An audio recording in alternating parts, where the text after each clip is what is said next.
চলচ্চিত্র সবসময় দেশের কথা বলে, দেশের মানুষের কথা বলে। চলচ্চিত্র একটি বিশাল মাধ্যম, যে মাধ্যমে আমরা অনেক সমস্যা দেখিয়ে তার সমাধানও দেখিয়ে থাকি।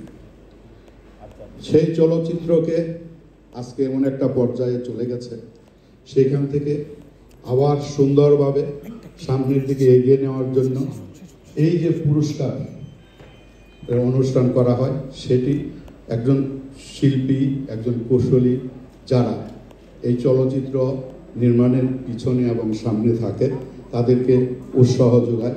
তারা তাদের যে কর্মটা সেগুলি সুন্দরভাবে আরও বেশি সুন্দর করে দর্শকদের সামনে উপস্থাপন করার জন্য আগ্রহ পায় এবং উৎসাহ পায়। সেই আগ্রহ এবং উৎসাহ যে জায়গাটি ভাবিশ্বাস সৃষ্টি করেছে, সেই জন্য ভাবিশ্বাসকে ধন্যবাদ জানাই এবং ভাবিশ্বাসের প্রতি কৃতজ্ঞতা প্রকাশ করছি।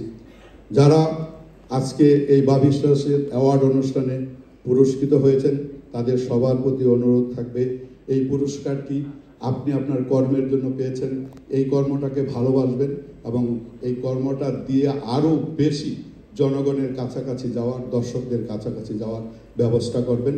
এই আশাবাদ ব্যক্ত করে আমি আমার বক্তব্য শেষ করছি। আসসালামু আলাইকুম।